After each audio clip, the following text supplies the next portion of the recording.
Margot Reyes had 4 minutes to save a man's leg.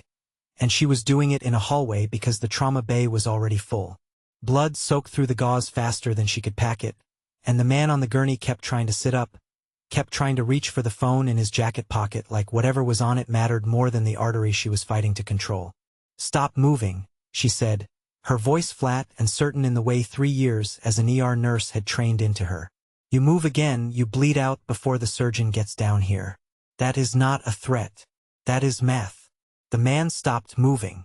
Behind her, the automatic doors of the emergency entrance opened, and 4 men in dark suits walked in fast, scanning the hallway with the particular alertness of people who had done this before, who had walked into hospitals under exactly these circumstances more times than any ordinary person should have. One of them, taller than the rest, dark hair, a suit that did not belong in a place that smelled like antiseptic and fear, crossed the floor and crouched beside the gurney without asking permission.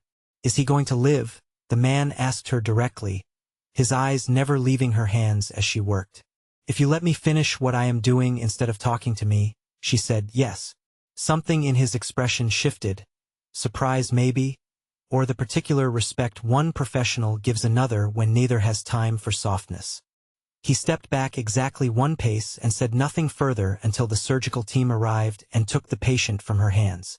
That was how Margot met Dante Moretti, not across a candlelit table or in a chance encounter on a city street, but in a blood-soaked hallway with a dying man between them, and neither of them understood yet how much that first meeting would come to define everything after it. He found her 20 minutes later in the staff break room, still in scrubs, hands finally still around a lukewarm cup of coffee. "You saved his life," he said, leaning in the doorway like he had every right to be there. "I did my job," she said. "You should go home. Whatever business this was, it is finished for tonight." "It is not finished," he said. "Not for me. That man works for me. And you just proved to me that you do not panic when everything in a room is going wrong at once. I do not meet many people like that." She studied him for a long moment, cataloging the details the way she cataloged everything, the exhaustion around his eyes, the blood still drying on his cuff that he had not bothered to notice, the stillness in him that did not match the urgency of the last 20 minutes. "I do not know who you are," she said, "and I am not sure I want to. I am the reason that man is alive at all," he said. "Someone shot him for a debt that was never his to carry, and I am the one who has to decide what happens next because of it. My name is Dante Moretti. If that means something to you, I understand if you would rather I leave." It did mean something to her, vaguely, the way certain names in the city carried weight even for people who tried not to know why. She should have asked him to leave. Instead she found herself saying nothing at all, which he seemed to understand as permission, because he sat down across from her and simply waited, patient in a way that unsettled her more than any threat could have. "Why are you still here?" she asked finally. "Because you are the first person in a long time who spoke to me like I was simply a man standing in her way," he said, "and not like I was something to be managed or feared. I find I am curious what else you might say to me, if given the chance."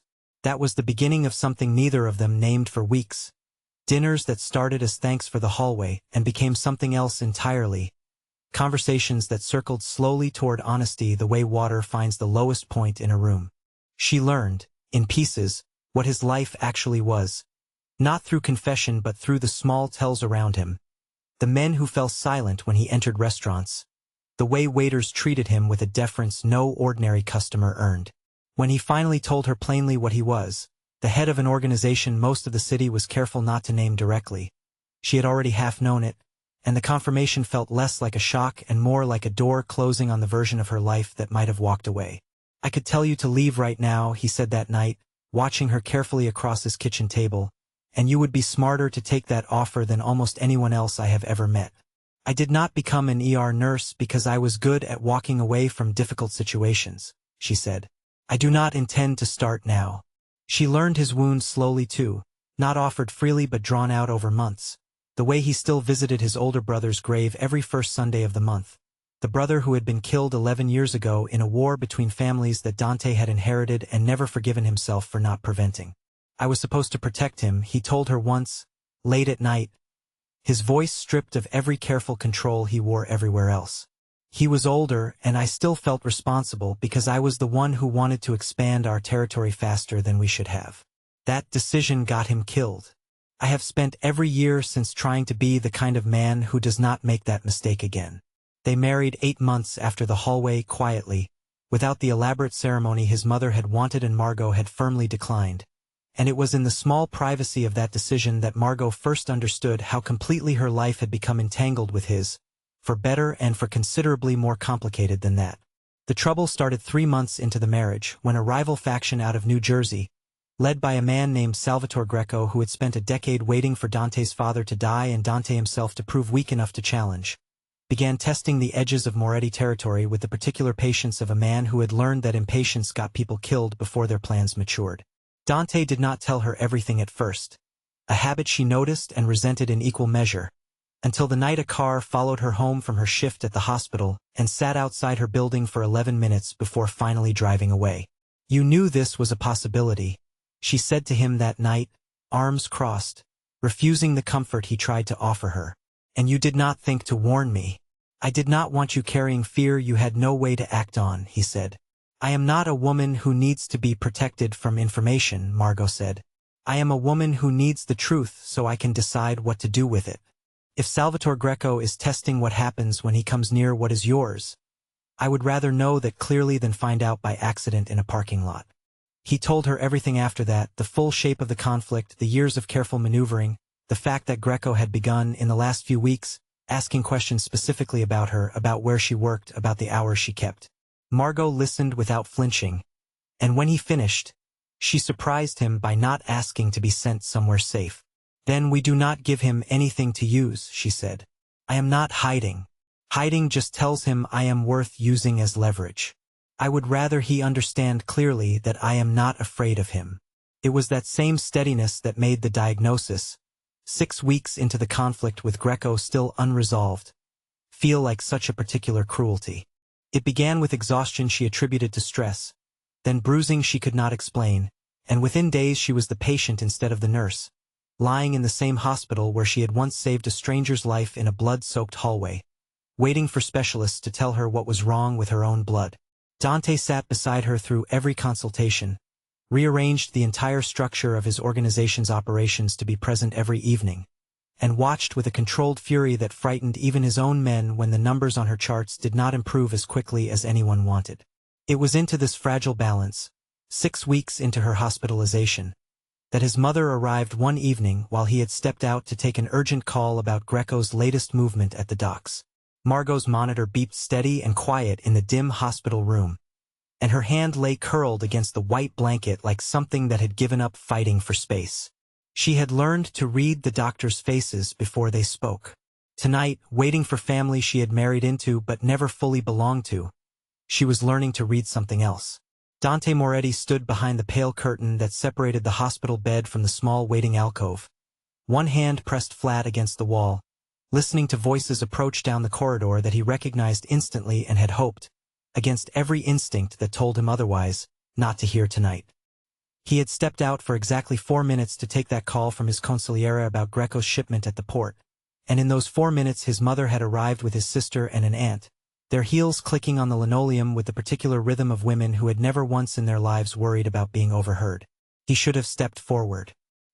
He should have announced himself the moment he heard the door to Margot's room ease open.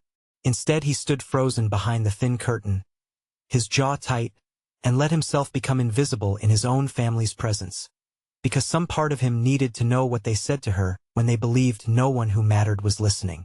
"Look at her," his mother, Concetta, said, her voice pitched just low enough to seem private and just loud enough to be heard by anyone who cared to listen. "This is what my son married. A girl who cannot even keep her own blood in order." Margot did not answer. Dante heard the silence stretch, heard the particular quality of a silence that meant someone was holding very still to keep from crying, and something in his chest went cold and sharp at once. "She is sick," Aunt Rosa said, not unkindly exactly, but with the detached curiosity of someone examining a stain on a tablecloth. "But sick from what? These American girls, they do not take care of themselves. No proper family behind them to teach them how to live. Look how thin she has gotten. It is almost embarrassing to see her in that bed." Dante's sister, Renata, laughed. Not cruelly or not entirely, but with the ease of someone repeating a joke that had already made the rounds of the family more than once. She married into money and she cannot even give him children before she falls apart. What was the point of her, exactly? Dante could have married anyone at all. And he chose the one woman who breaks the moment anyone looks at her too hard. Margot's breath caught audibly then, a small broken sound that Dante felt in his own chest like a physical blow, and he had to press his palm flatter against the wall to keep himself from stepping through the curtain in that instant and ending the conversation with something far more permanent than words. "I am sorry," Margot said finally, her voice thin and careful in the way of someone trying very hard not to let it shake. "I am doing everything the doctors tell me to do." "Doctors," Concetta repeated, as though the word itself were an insult. "My son married a girl who needs doctors to keep her alive. Do you understand what that means for this family? For how people will speak of him? A boss whose wife cannot even manage her own health. This is not what I raised him for. This is not the woman who should carry his name." There was a pause, and then Renata's voice again, softer this time but somehow crueler for the softness of it. "Does he even love you, or does he just feel sorry for you? I have seen the way he looks at you lately. Like a man looking at something broken that he does not know how to fix and is starting to resent for needing fixing at all." Dante closed his eyes behind the curtain. He thought of every night over the past 6 weeks that he had sat in the chair beside Margot's bed until dawn, of every consultation he had sat through with specialists flown in from 3 different countries, of the way he had rearranged the entire structure of his organization's weekly meetings to be here every evening at exactly 6 o'clock because he had promised her, on the second night of her diagnosis, that he would never again be somewhere else when she needed him. He thought of how none of that had apparently been visible to the women standing 3 feet from her bed. He heard the soft, wet sound of Margot crying then, trying and failing to keep it silent, and something inside Dante Moretti that had been carefully, deliberately controlled for 36 years of his life came apart at the seams. He stepped around the curtain. The room went instantly, completely silent. Concetta's mouth was still slightly open from whatever she had been about to say next, and Renata's expression shifted through surprise into something that tried, too late, to arrange itself into innocence. Dante did not raise his voice. He had learned a long time ago that the men who needed to shout to be heard were rarely the ones anyone actually feared. Instead his voice came out low, and flat, and utterly without warmth. The kind of voice his own men had learned to recognize as the last sound before something in the room changed permanently. "How long?" he asked, looking at his mother. "Have you been standing in this room saying these things to my wife?" "Dante," Concetta started, her composure already reassembling itself into something practiced and defensive. "We only meant." "I heard what you meant," he said. "I heard every word. I stood behind that curtain for 4 minutes because I stepped out to take a call. And in those 4 minutes you managed to tell my wife that she is an embarrassment, that she does not deserve my name, and that I only tolerate her out of pity. Say the next thing you were going to say. I would like to hear it directly to my face, instead of over the body of a woman lying in a hospital bed too weak to defend herself." No one said anything. Aunt Rosa had gone very pale and was studying the floor with sudden intensity. Renata's mouth opened and then closed again. The joke she had made a moment ago apparently no longer feeling quite so clever now that her brother was standing in front of her with an expression she had rarely seen directed at family before. Margot, from the bed, had gone very still, watching Dante with an expression caught somewhere between relief and a fresh kind of fear, as though she could not yet believe what she had just witnessed and did not trust it to hold. "You should not have heard that," Concetta said finally, which was not, Dante noted with a distant and furious clarity, an apology. It was a complaint that she had been caught. "No," he agreed.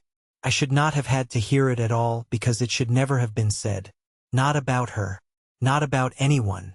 But certainly not about the woman I married, in the hospital room where she is fighting for her life, by the women who are supposed to be her family now too.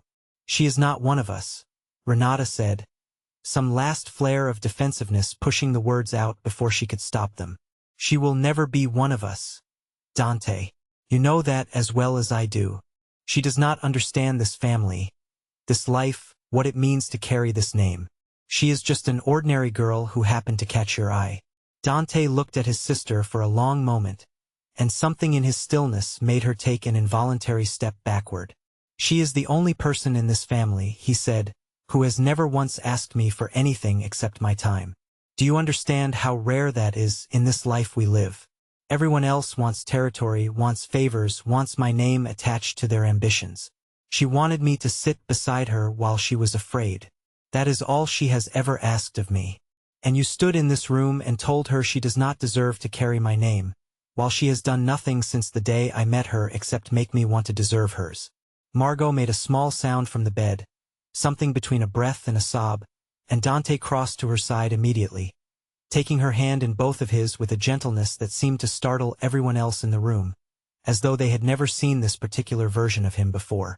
I am sorry, he said quietly to her, and to her alone now, his back partially turned to the rest of his family as though they had already ceased to matter.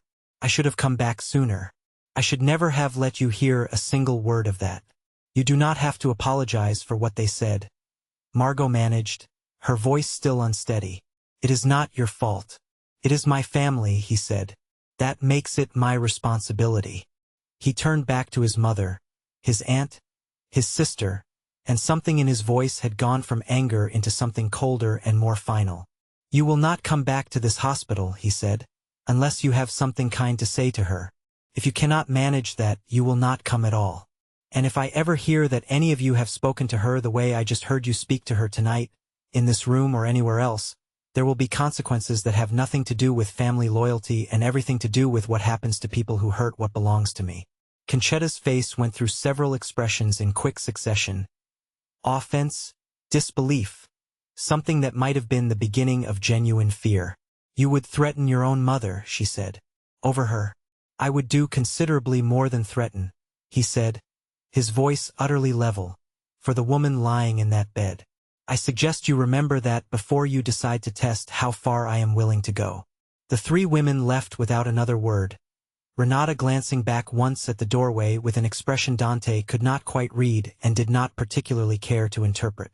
When the door finally clicked shut behind them, the room fell into a silence that felt entirely different from the one that had come before, softer and rawer and finally private. Dante sat down slowly in the chair beside Margot's bed, still holding her hand, and for a long moment neither of them spoke. He could feel his own pulse still hammering from the confrontation, could feel the particular exhaustion that came after controlling a fury he had wanted, for just a moment, to let loose completely.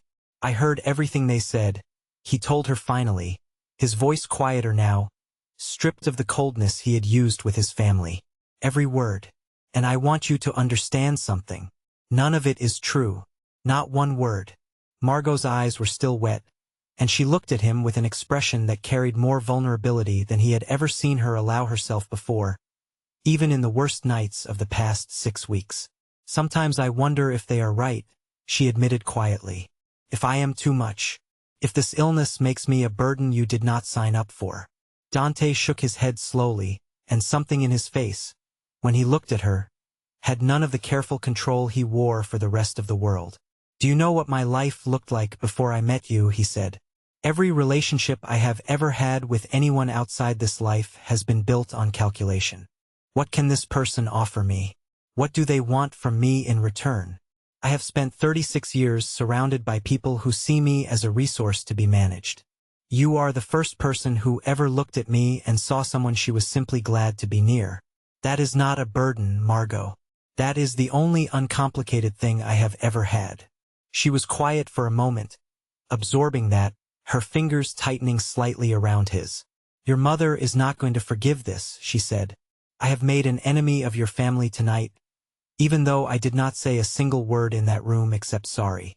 You did not make an enemy of anyone, he said. If anything changed tonight, it is that I finally understood something I should have understood months ago. I have been so careful, since the day we married, to keep the two halves of my life separate.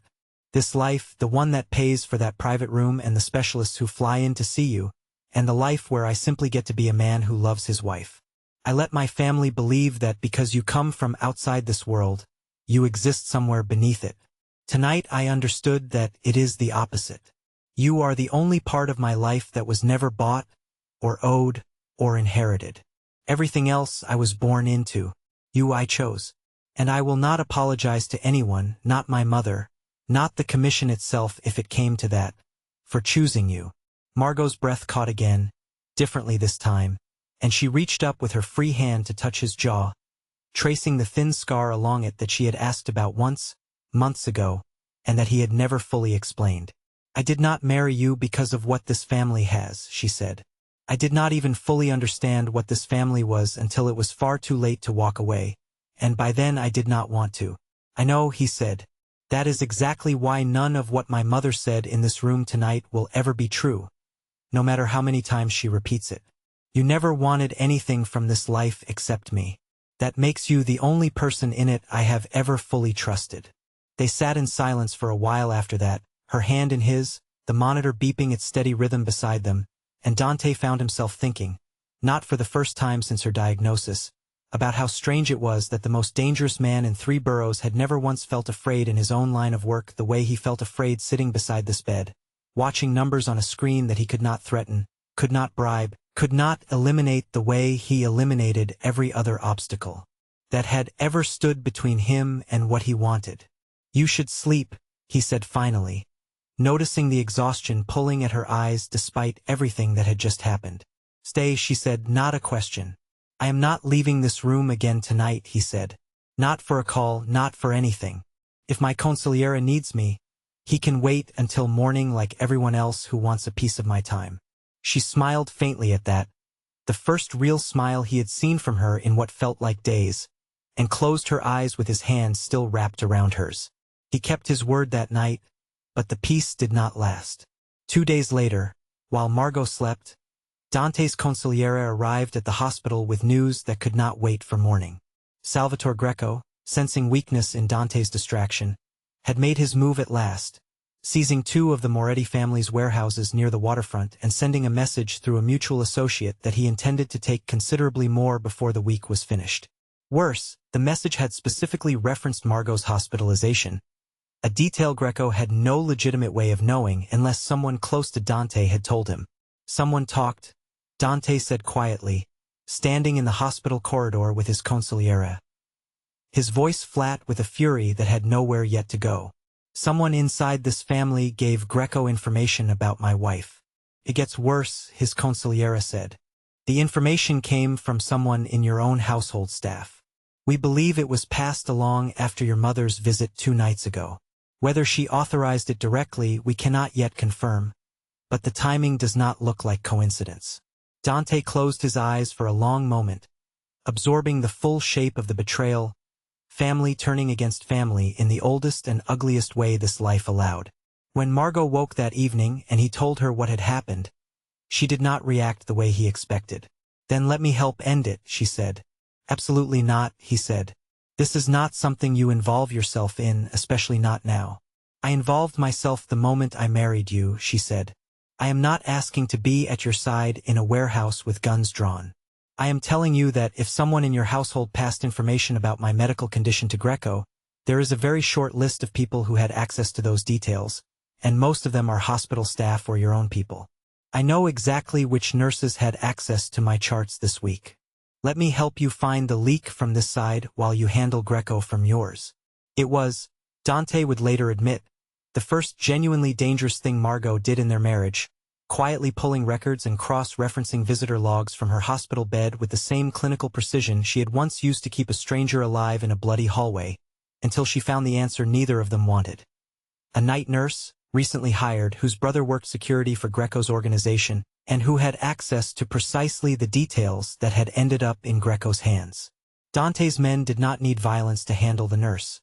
The woman confessed the moment she was confronted with the evidence Margot had assembled, revealing that Concetta had never authorized the leak directly but had, in a moment of bitter complaint to a household aide, mentioned Margot's diagnosis in front of someone who should never have heard it, and that information had traveled, through carelessness rather than outright betrayal, into the wrong hands.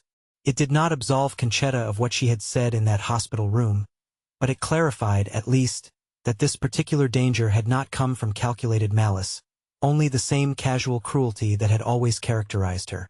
The confrontation with Greco came 4 days later, forced by his own impatience once he realized his information advantage had evaporated. He arranged what he believed was a private meeting to negotiate the return of the seized warehouses, unaware that Dante had already traced the full chain of the leak and understood precisely how much Greco actually knew, and how little of it remained useful now. "You look tired, Dante," Greco said when they met at a neutral dockside location, flanked by 6 men to Dante's 4. "I heard your wife is unwell. Terrible timing for a war, is it not?" "My wife's health is not a subject you get to discuss," Dante said, his voice utterly level despite the fury sitting just beneath it. "And it seems your information is a few days out of date. The nurse who was feeding you details has already told us everything. There is nothing left in that particular pipeline for you to exploit." Greco's expression flickered, the confidence in his posture wavering slightly for the first time. "That does not change what I have already taken," he said. 2 warehouses. A foothold your father would never have allowed me." "My father is dead," Dante said. "And you mistook my distraction for weakness. That was your error, Salvatore. I am not distracted. I am precise. And precision means I already know exactly how you plan to leave this meeting, and exactly which of your own men have decided in the last 48 hours that backing you further is no longer a wise investment." It happened quickly after that, Greco's own uncertainty spreading visibly through his men as 2 of them exchanged a glance that told Dante everything his consigliere had already confirmed. That loyalty among Greco's ranks had begun quietly shifting the moment word spread that Dante Moretti did not lose leaks. He traced them, and that the men who bet against him rarely collected on the wager. The confrontation ended not in gunfire but in something colder, Greco realizing in real time that his own foundation had crumbled beneath him in the days since his overconfident message about Margot's illness, and that the warehouses he had seized would need to be returned before the week was finished if he intended to keep the men he had left. When Dante returned to the hospital that night and told Margot it was over, she did not celebrate so much as exhale, a long, slow breath that seemed to release weeks of carefully contained tension all at once. "You did that without a single shot fired," she said. "You did that," he corrected her. "You found the leak." "I only made sure Greco understood what losing it meant." 3 days later, the specialists confirmed what they had suspected, but had not yet been willing to promise. The treatment was working. Margot's numbers were climbing steadily towards something that finally looked like recovery rather than crisis. And the doctor delivering the news actually smiled when he said it, the first genuine smile any of them had offered in 6 weeks. Dante sat with her that evening as the sun went down outside the hospital window, painting the room in shades of orange and gold, and told her, quietly, that he had already made arrangements. His mother would not be welcome at their home again until she was prepared to apologize, in person, for what she had said in this room. His sister could accompany her when that day came, if she chose to. "And if they never apologize?" Margot asked. "Then they never come back," he said simply. "I built an empire out of decisions that other men were too sentimental to make. This is not a difficult one by comparison." Margot studied him for a long moment, taking in the quiet certainty in his face, the same certainty she imagined he carried into every room where lesser men trembled at the sound of his name, and understood, perhaps for the first time with total clarity, exactly what it meant to be chosen by a man like Dante Moretti. It did not mean safety from the world he moved through. It meant that whatever the world threw at her, including his own blood, and including men like Salvatore Greco who mistook her illness for an opening, he would place himself between her and it without a single moment of hesitation, every single time, for as long as either of them lived, and that she, in turn, had already proven she was not someone who needed to be shielded from the fight entirely. She was someone who could stand inside it and still come out clear-eyed on the other side. "I love you," she said simply, because it was the truest thing she had to offer him in that moment. "I know," he said, taking her hand again, his thumb tracing slow circles against her knuckles. "It is the reason I intend to spend the rest of my life making certain no one, family or otherwise, ever makes you doubt it again." Outside the window, the city moved on the way it always did, indifferent to the small, fierce war that had been fought and decided in one hospital room between a boss who ruled through fear and a woman who had somehow, against every rule of the world he came from, taught him what it meant to love without any calculation attached to it at all. And in that room, in the fading light, neither of them needed to say anything more. The truth of it sat quietly between them, steady as the monitor's beat, unmistakable, and entirely their own.